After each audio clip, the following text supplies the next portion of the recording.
Assalamualaikum warahmatullahi wabarakatuh. Sebelum saya memaparkan proposal disertasi saya akan mengucapkan terima kasih terlebih dahulu terhadap tim remedial saya, yaitu Bapak Profesor Muslim Muin dan Ibu Dr. Marhalinda. Adapun proposal disertasi saya dengan judul Pengaruh kompetensi kepemimpinan dan program pelatihan terhadap kepercayaan di era digital serta implikasinya pada digital entrepreneurship usaha kecil dan menengah di Provinsi Jawa Barat. Salah satu yang melatar belakang penelitian disertasi ini adalah dampak COVID-19 yang seperti sudah kita ketahui meluluh lantahkan tatanan kehidupan, tidak terkecuali pada tatanan kehidupan industri UMKM. Berdasarkan data hasil survei LIPI tahun 2020, di mana menunjukkan terjadinya kerentanan industri UMKM yang akan mencapai tutup usaha, di mana di sini ditunjukkan berdasarkan data hasil survei. Dalam 1 bulan, kerentanan tutup usaha dari UMKM bisa mencapai 11,49%.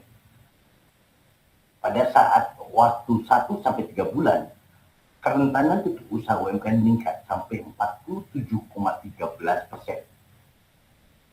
Sampai akhirnya jika terjadi dalam kurun waktu 1 tahun akan mencapai 85,42%. Sampai akhirnya jika lebih dari 1 tahun tidak menutup kemungkinan usaha UMKM akan tutup 100%. Ini tanpa alasan, bukan tanpa alasan. Karena masih berdasarkan survei LIPI 2020, secara struktur biaya UMKM menunjukkan terjadinya peningkatan dari biaya bahan baku, kemudian biaya tenaga kerja yang tidak bisa dikurangi karena boleh dikatakan sebagai cost. Demikian juga dengan biaya transportasi tetap diperlukan, bahkan mengalami peningkatan sampai 21,41%. Demikian juga dengan biaya-biaya lain yang cenderung mengalami peningkatan. Jadi secara struktur biaya UMKM itu sudah tidak ideal, sehingga relevansinya adalah jika terjadi lebih dari 1 tahun tidak menutup kemungkinan kerentanan akan tutup 100% itu akan terjadi.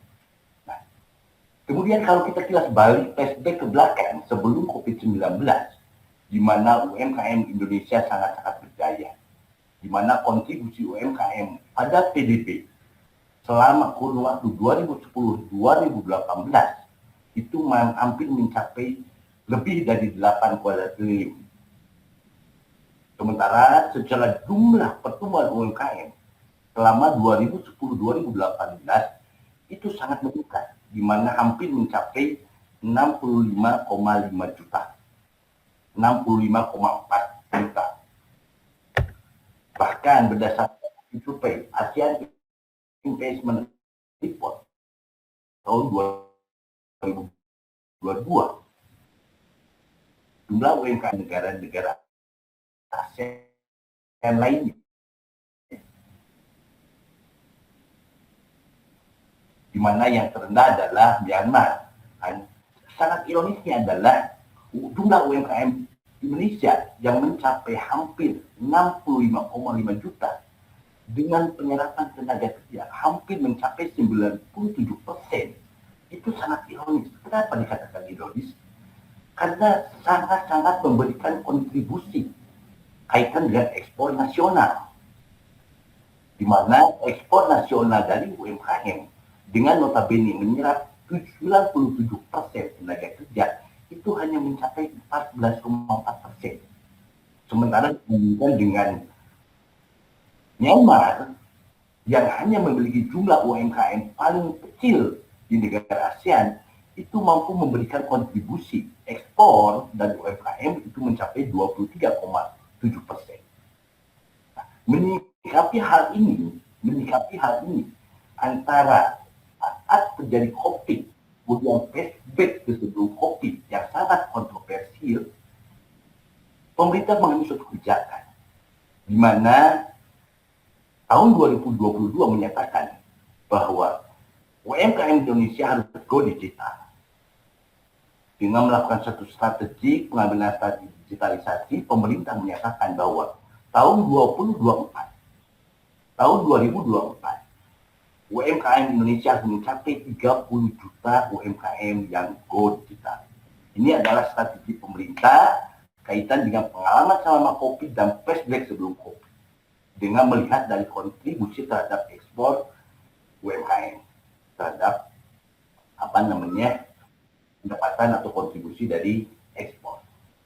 Salah satu strategi yang dilakukan oleh pemerintah dengan melakukan digitalisasi atau go digital UMKM adalah dilakukan dengan melakukan satu yang dikatakan dengan sifatnya adalah cluster atau sentra. Salah satu tindak lanjut dari program pemerintah atau rencana pemerintah atau strategi pemerintah dalam melakukan go digital untuk UMKM adalah bekerjasama dengan perusahaan-perusahaan plat merah, terutama dalam hal ini BUMN, yang salah satunya adalah Bank Rakyat Indonesia, di mana Bank Rakyat Indonesia telah melakukan satu klasterisasi dengan mencapai hampir 831 klaster di bidang kerajinan dan handicraft di seluruh Indonesia, di mana berdasarkan data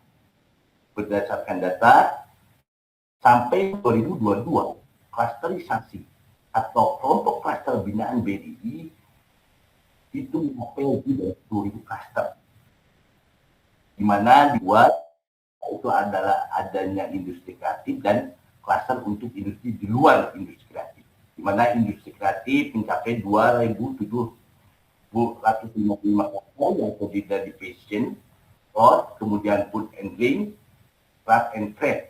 Sementara di luar itu mencapai 7.696 klaster. Dari data sekunder dan strategi ini sejalan dengan beberapa hasil kajian. Kenapa pemerintah salah satunya mendukung strategi digitalisasi? Kenapa pentingnya digitalisasi adalah bukan tanpa alasan. Karena berdasarkan beberapa kajian seperti yang dilakukan oleh Franco, Godinho, dan Rodriguez tahun 2001 menyatakan bahwa digital entrepreneurship memiliki pengaruh positif pada digitalisasi dan manajemen UKM. Sehingga digital entrepreneurship berkontribusi dalam manajemen UKM serta untuk keberhasilan masa depan dari UMKM tersebut atau perusahaan tersebut. Sejalan itu, Nawarini dan Saferi tahun 2001 melakukan juga kajian mengenai keberhasilan UMKM di era pasca pandemi, di mana Nawarini dan Saferi menyatakan bahwa penerapan konsep digipreneurship dalam kegiatan operasional UMKM terbukti berhasil meningkatkan kinerja UMKM. Demikian yang dilakukan kajian oleh Omoyele, Babarinde, Adeleke, dan Aibedion tahun 2022 menyatakan bahwa teknologi digital memberikan keunikan kombinasi komponen model bisnis yang berkelanjutan seperti pada proposisi nilai yang terintegrasi, penciptaan nilai komprehensif, dan penangkapan berbagai nilai. Dan terakhir adalah kajian dari Omar tahun masih 2022 yang menyatakan ada dampak yang signifikan dari digital entrepreneurship pada tingginya kinerja bisnis, dan semua dimensi digital entrepreneurship memiliki dampak yang signifikan pada kinerja bisnis yang tinggi.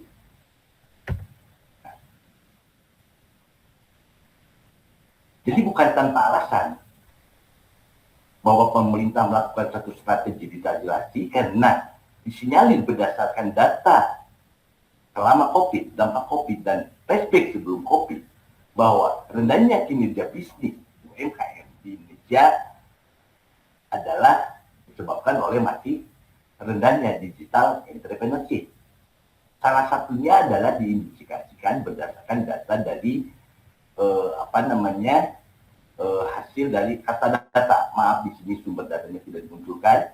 di mana indeks digital entrepreneurship Indonesia menduduki peringkat kelima, di mana ditinjau dari stand up system, kemudian startup system, dan scale up system, di mana peringkat Indonesia menduduki kelima. Kemudian data yang menunjukkan bahwa digital entrepreneurship Indonesia masih rendah adalah dengan data yang didapat dari Kemenkominfo yang menunjukkan bahwa UMKM di Indonesia yang menggunakan digitalisasi hanya 29%. Sementara yang menggunakan konvensional masih besar, 71%. Sehingga ini adalah PR dari pemerintah dan kita semua. Selanjutnya adalah banyak faktor yang bisa menyebabkan rendahnya digital entrepreneurship di Indonesia. Ya. Salah satunya adalah hasil kajian dari Bensik Habitat Polaksinskaya tahun 2022. Bahwa kepercayaan terhadap teknologi bergantung terutama pada peran pendukung manajemen dan pada tingkat lebih rendah pada kesiapan digital perusahaan dan pelatihan yang diberikan dalam organisasi. Selanjutnya, sejalan dengan itu, Ramli, Haryani, Hamzah, dan Usman tahun 2020 bahkan menyatakan bahwa kepercayaan berpengaruh positif dan signifikan terhadap niat menggunakan aplikasi. Fitur aplikasi memiliki pengaruh paling signifikan terhadap niat menggunakan dibanding dengan kepercayaan dari aplikasi itu. Selanjutnya, Chin, Jagat, dan Joy, serta Tuteja tahun 2022 menyatakan bahwa kepercayaan digital atau digital trust adalah kebutuhan di dunia di mana teknologi digital mendukung dan memediasi hampir semua transaksi ekonomi, hubungan sosial, dan industri. Pada saat yang sama, kepercayaan ini sangat signifikan pada skala global. Kajian yang terakhir adalah dari Tatarkina dan Steiner tahun 2020, bahwa kepercayaan digital mempengaruhi pengembangan keterampilan dan penggunaan produk digital yang pada gilirannya akan mempengaruhi digitalisasi bisnis. Jadi, berdasarkan beberapa kajian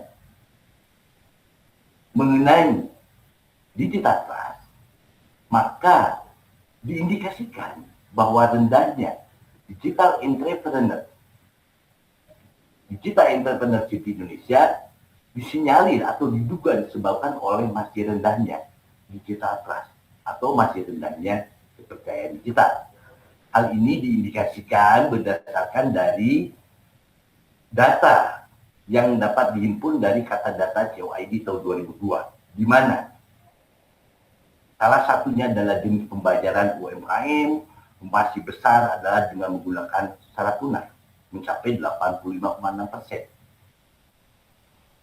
Tunai, gabungan tunai, dan non-tunai hanya mencapai 14,2%, sementara yang non-tunai alias online atau digital hanya mencapai 0,2%, sangat kecil sekali.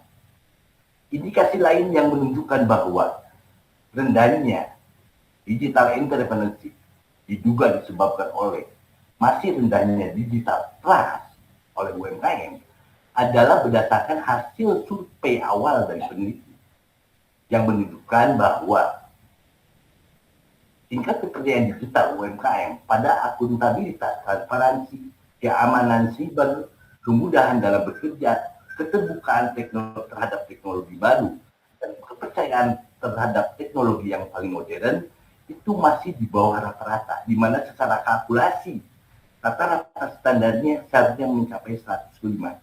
Tapi di sini berdasarkan 5 indikator hanya menunjukkan rata-rata sebesar 99.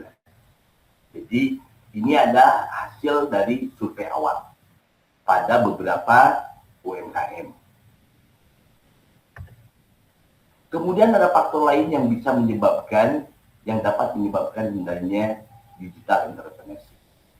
Di mana hasil kajian dari Gaskat tahun 2018 menyatakan bahwa pengembangan pribadi dan profesional penting dengan mempelajari dan meningkatkan peran inkubator bisnis sebagai penyampai kompetensi digital, mempromosikan penggunaan alat penilaian diri di kalangan pengusaha, serta memfasilitasi akses pelatihan memperoleh keterampilan yang diperlukan.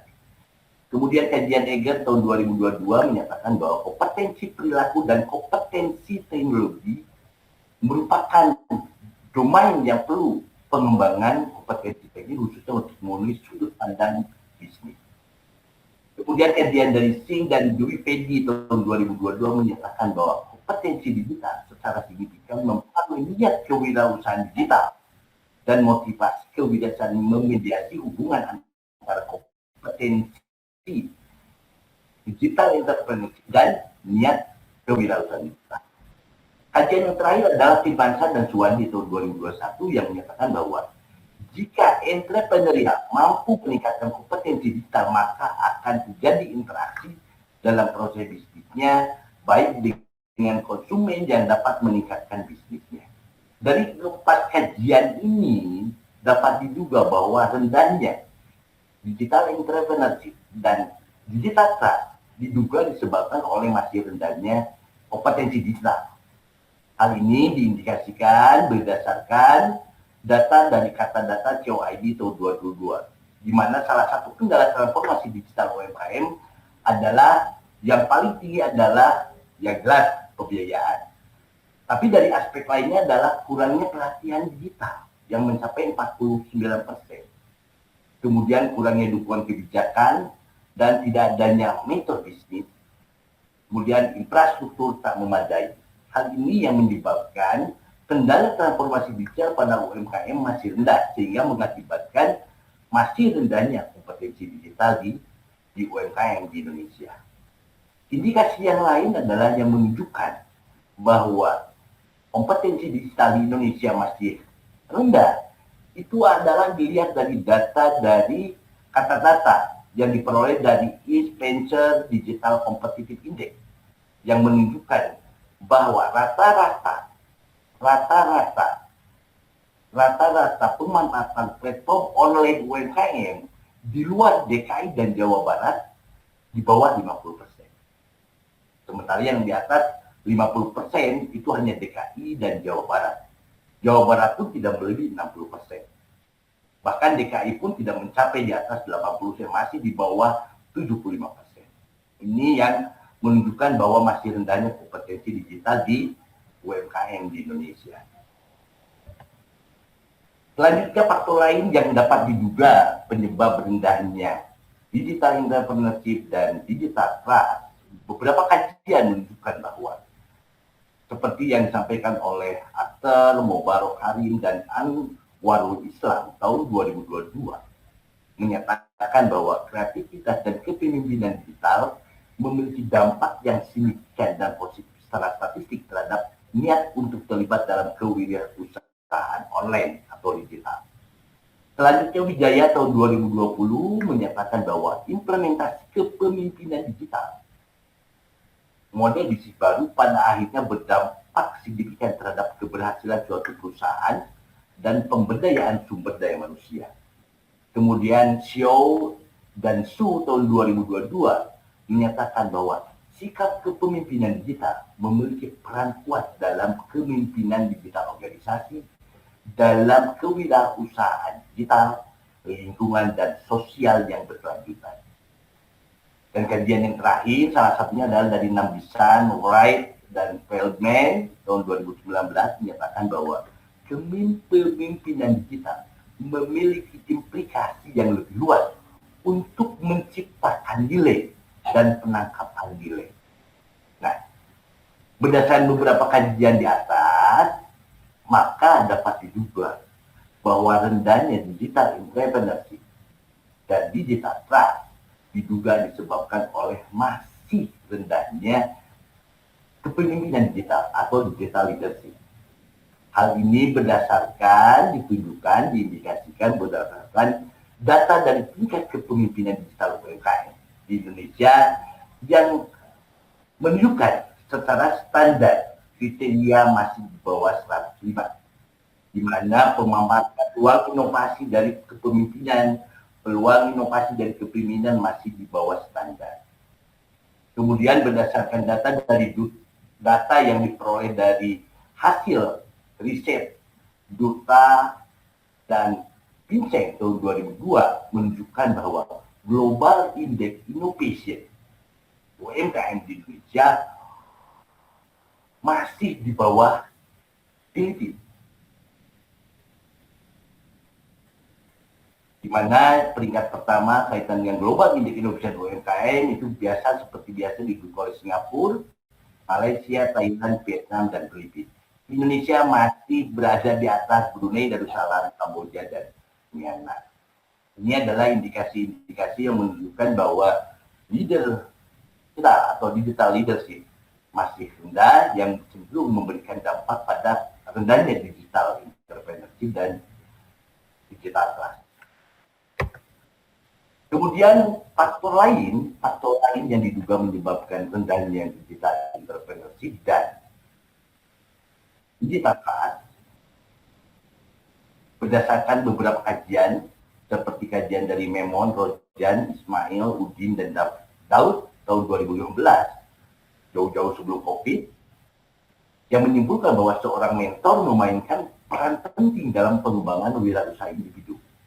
Itu kata Memon dan kawan. Kemudian Esri dan Wang tahun 2014 menyatakan bahwa pelatihan digital wirausaha memiliki pengaruh positif yang signifikan terhadap tingkat kewirausahaan. Kemudian Lau, Chen, dan Mason menyatakan bahwa beberapa intervensi memiliki efek dalam memberikan insentif kepada perusahaan dalam mencari pelatihan digital untuk seorang mentor secara online. Membangun hubungan mentor-mentee tetap dilakukan pada platform digital. Keefektifan platform dukungan kewirausahaan online mungkin memerlukan lebih banyak upaya untuk dapat direalisasikan secara sepenuhnya. Meskipun pendampingan online menawarkan manfaat yang unik, terutama dengan menawarkan peningkatan aksesibilitas bagi mereka yang biasanya tidak memiliki akses ke peluang pendampingan secara langsung. Jadi ini adalah kajian dengan program pelatihan. Sehingga dari kajian ini secara gamblang mengindikasikan bahwa rendahnya digital entrepreneurship dan digital trust salah satunya diakibatkan oleh masih kurang baiknya atau rendahnya program pelatihan.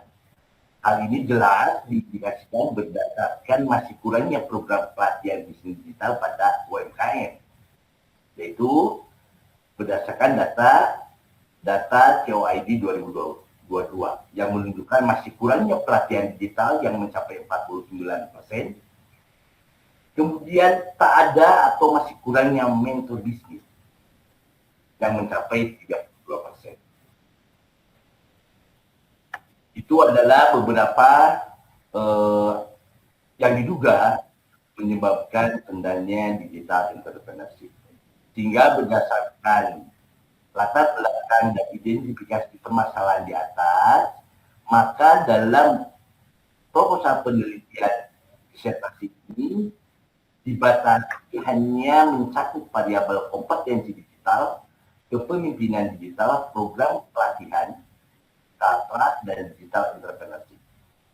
Sementara yang menjadi objek penelitian dibatasi pada UKM, usaha kecil dan menengah, pada daerah kabupaten kota di Provinsi Jawa Barat, yang kurang lebih ada sekitar 52 kabupaten dan kota, dengan jumlah populasi sebanyak 856 UKM di bawah pembinaan Bank Indonesia Kantor Wilayah Banten. Akan penelitian ini direncanakan mulai dari Desember 22 sampai Juli 2023. Berdasarkan hasil latar belakang dan identifikasi serta pembatasan permasalahan penelitian, maka yang menjadi permasalahan adalah dapat dirumuskan sebagai berikut. Apakah terdapat pengaruh kompetensi digital, kepemimpinan digital, program pelatihan, baik secara parsial maupun simultan terhadap digital trust pada UKM di Jawa Barat. Selanjutnya adalah rumusan berikutnya, mungkin saya sampaikan dari poin 5 sampai 6.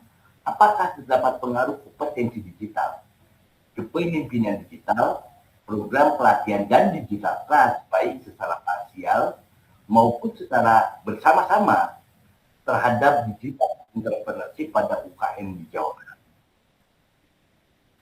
Sementara adapun tujuan dari penelitian adalah untuk mengetahui, menganalisis, dan membuktikan pengaruh dari kompetensi digital, kepemimpinan digital, dan program pelatihan, baik secara parsial maupun secara bersama-sama terhadap digital pada UKM Jawa Barat.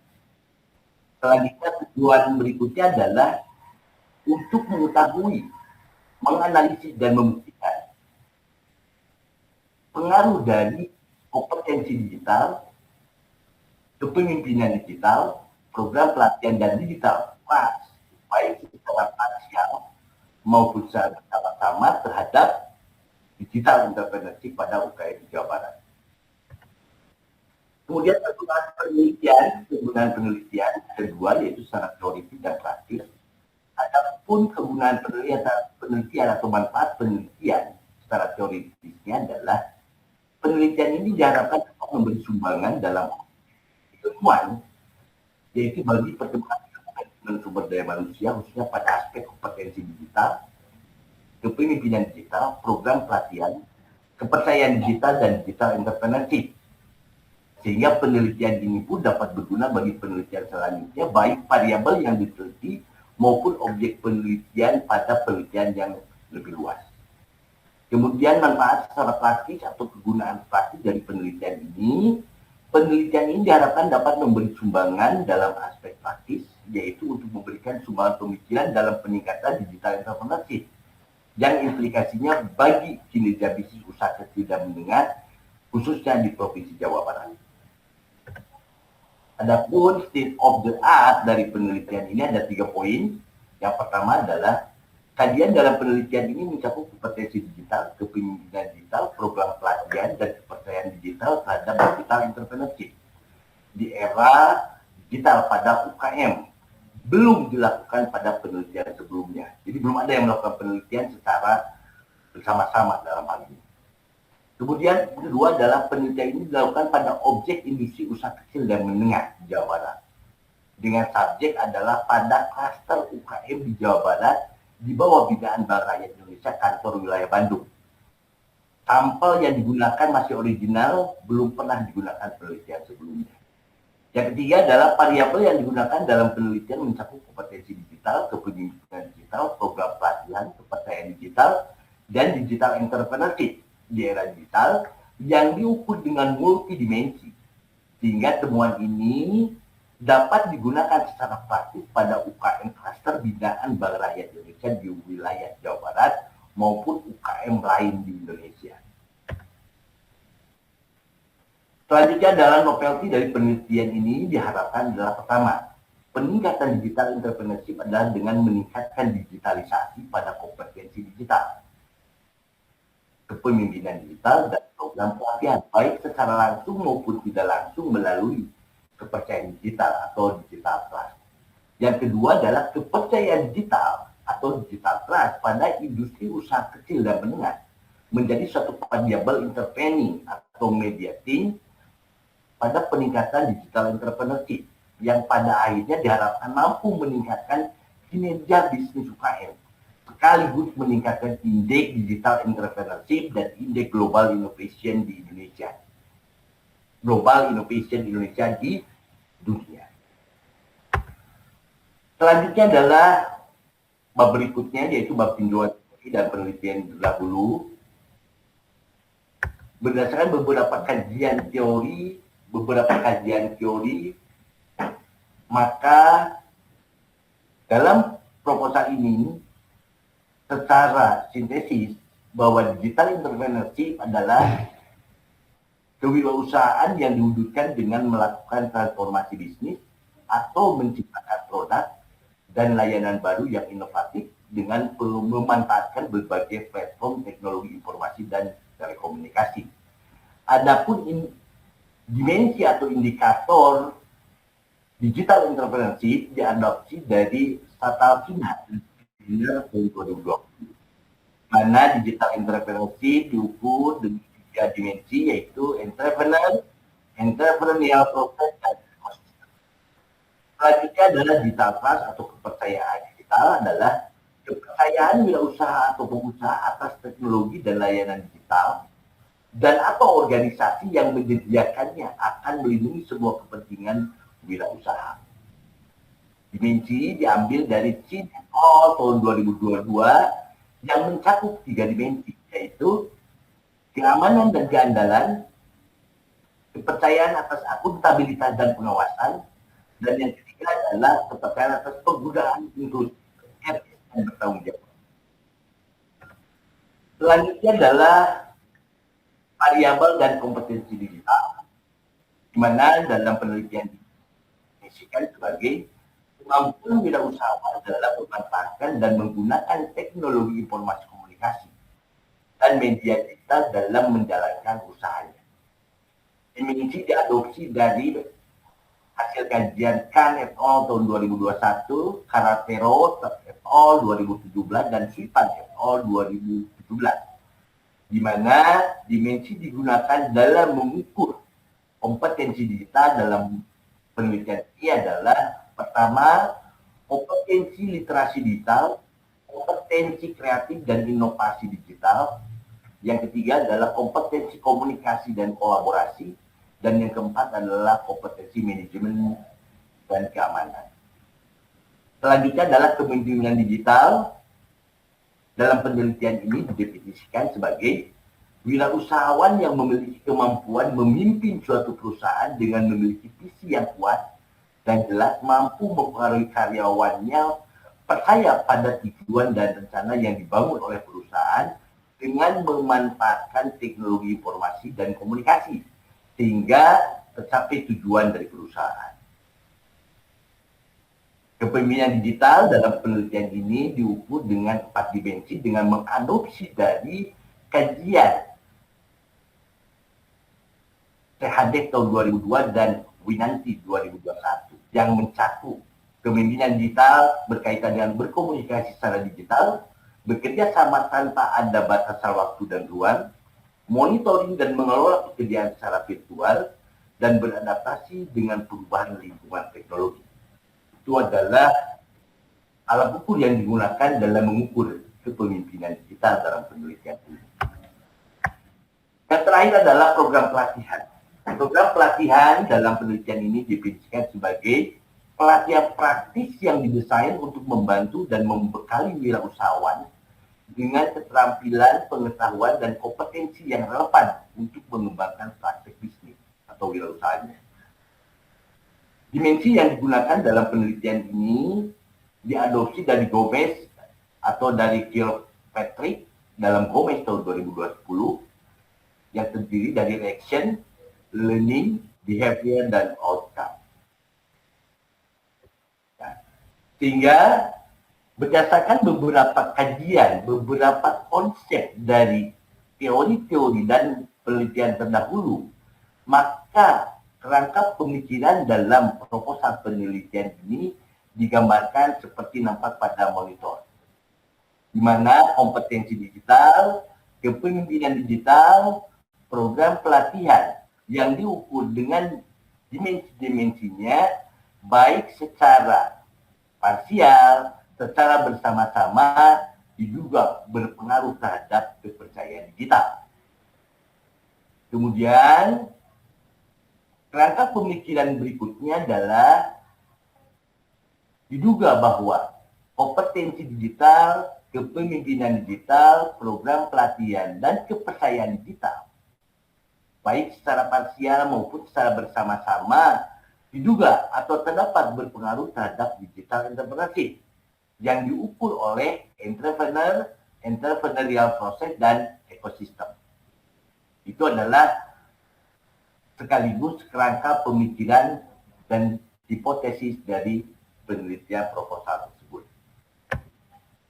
Kemudian metode yang digunakan dalam penelitian ini, yang pertama adalah menggunakan yang bersifat deskriptif dan verifikatif. Kemudian unit analisis yang digunakan, atau sebelum ke unit analisis yang digunakan, metode yang digunakan adalah dengan menggunakan metode penelitian deskriptif dan explanatory survey.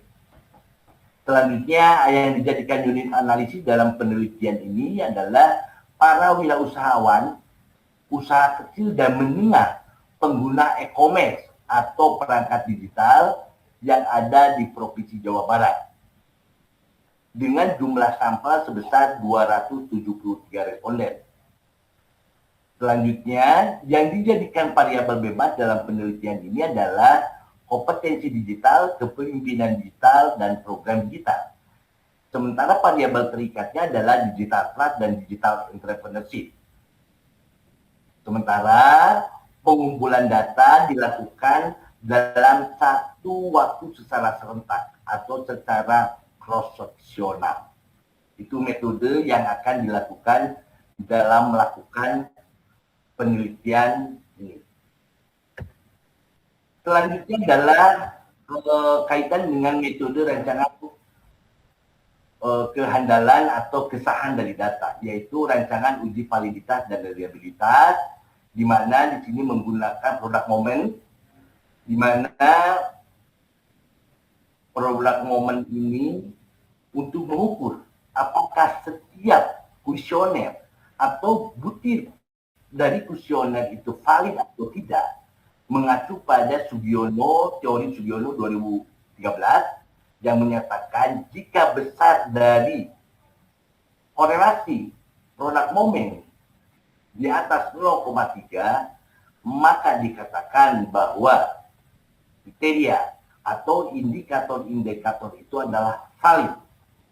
Adapun alat ukur yang digunakan di dalam mengukur validitas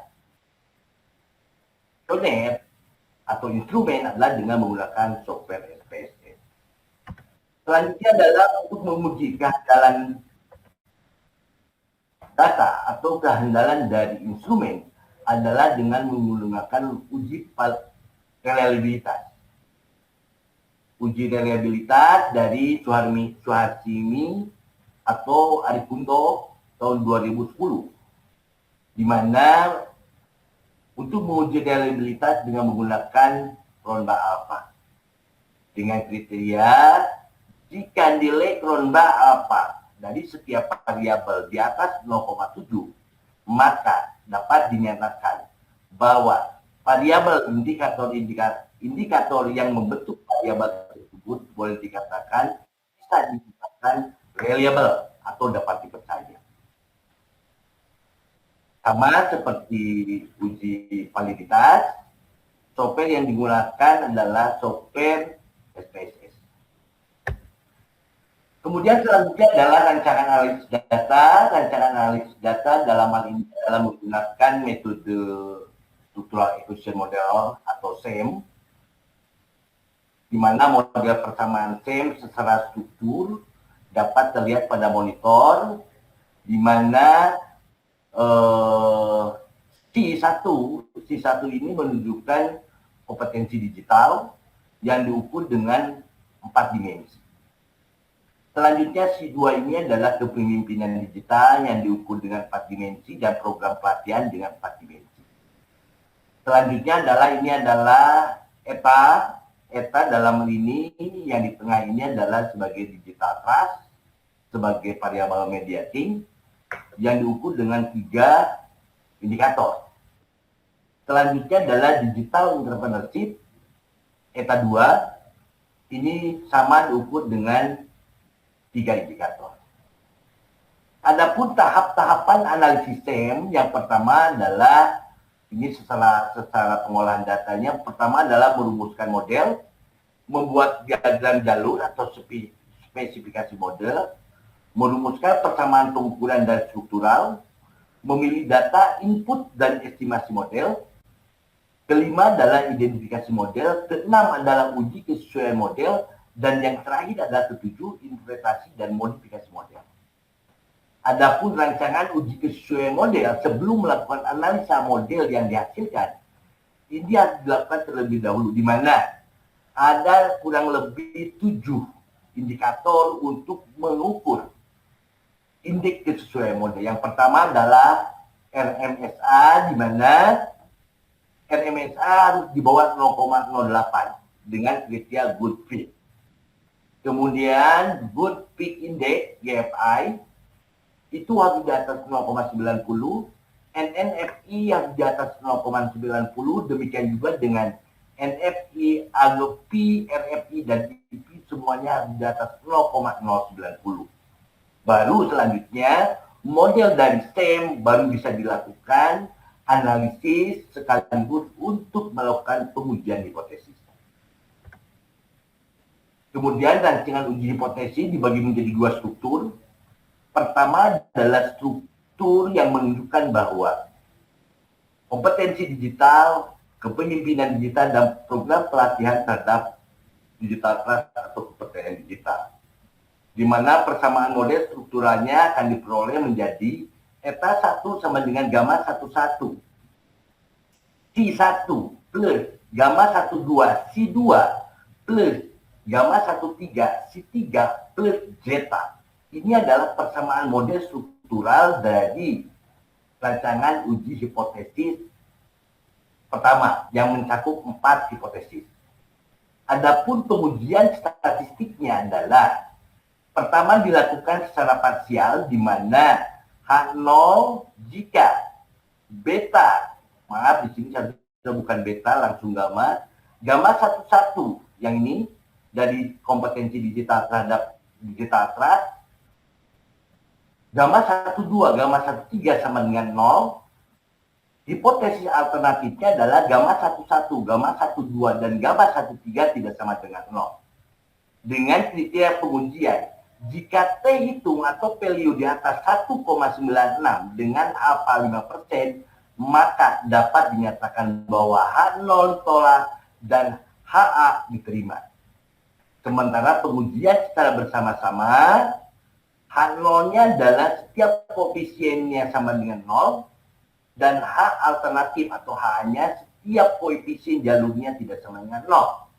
Dengan kriteria jika F value atau H itu lebih dari 3,84 dengan alfa 5%, maka dapat diambil kesimpulan bahwa H0 ditolak dan HA diterima.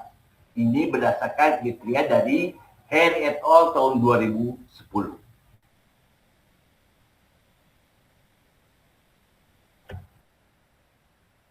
Sementara uji hipotesis 2 adalah pelatihan dan digital trust terhadap digital entrepreneur. Sehingga secara pertama model struktural dapat dibangun satu persamaan beta 21 sebagai trust digital dikali dengan eta 1 plus gamma 11 dikali dengan C1 plus gamma 12 dikali dengan C2 gamma 13 dikali C3 plus zeta 2 sebagai error varian. Seperti yang tadi sama, model struktural 2 dilakukan pengujian statistik seperti ini. Sepertinya ini kebalik. Jadi H0-nya di sini harusnya ada beta 21, gamma 11, gamma 12, gamma 13 ini sama dengan 0 untuk H0-nya jika dilakukan pengujian secara parsial. Sementara hipotesis lawan atau alternatif adalah beta 21, gamma 11, gamma 12, dan gamma 13-nya tidak sama dengan 0. Kriteria pengujian dapat dilakukan pada saat alfa 5%, T value-nya jika mencapai di atas 1,96 maka H0 ditolak. Dan sebaliknya HA diterima. Sementara pengujian secara bersama-sama, H0 di mana koefisien jalur beta 21, gamma 11 sama dengan gamma 12, gamma 13 semuanya 0. Dan hipotesis alternatifnya beta 21, gamma 11, gamma 12, dan gamma 13 semuanya sama dengan tidak sama dengan 0. Adapun kriteria pengujian jika F value di atas 3,84 pada alfa 5%, maka H0 ditolak dan H diterima. Ini pun sama menggunakan teori dari Hare et al. Tahun 2010. Sehingga berdasarkan rancangan uji hipotesis berdasarkan struktur 1 dan struktur 2 dapat dinyatakan satu summary pengujian hipotesis seperti berikut. Untuk hipotesis pertama, H0-nya adalah kompetensi digital tidak berpengaruh terhadap kepercayaan digital atau digital trust. Dan alternatifnya adalah kompetensi digital berpengaruh terhadap kepercayaan digital. Kriteria pengujian pada APA 5%. Jika T-value di atas sama dengan 1,96, maka artinya H0 ditolak, HA diterima.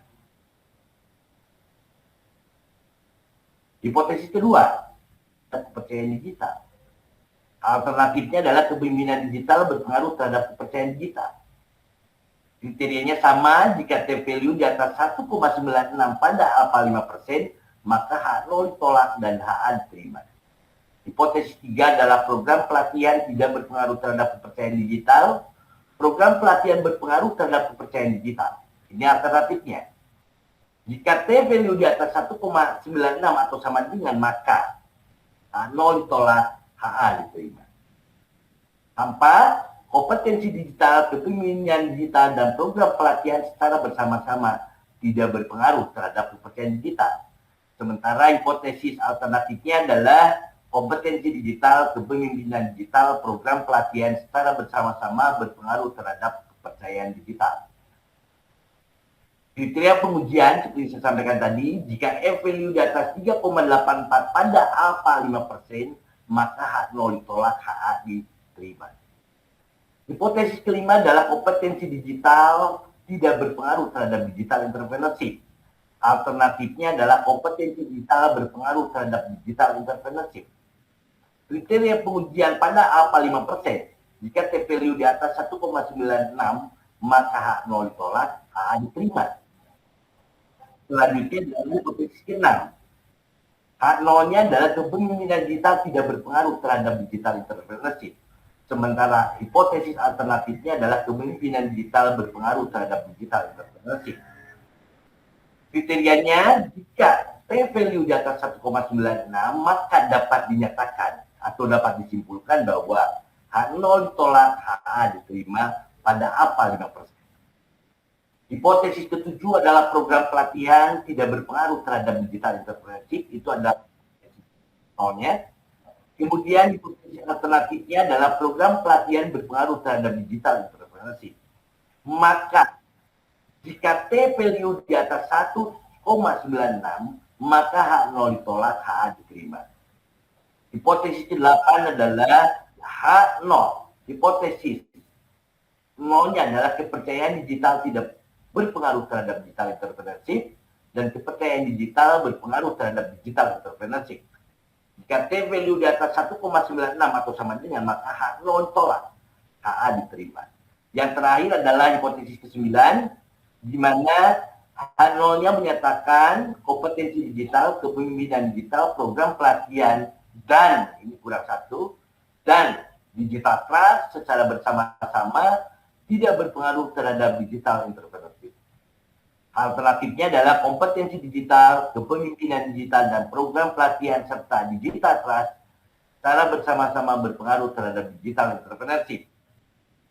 Kriteria pengujian adalah jika nilai F-nya di atas atau sama dengan 3,84 pada APA 5%, maka H0 ditolak, HA diterima.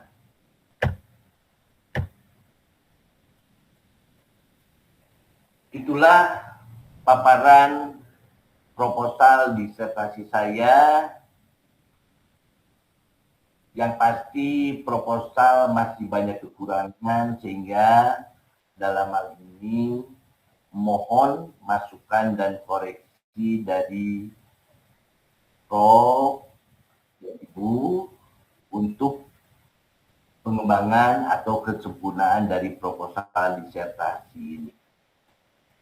Saya tutup dengan alhamdulillah. Wassalamualaikum warahmatullahi wabarakatuh.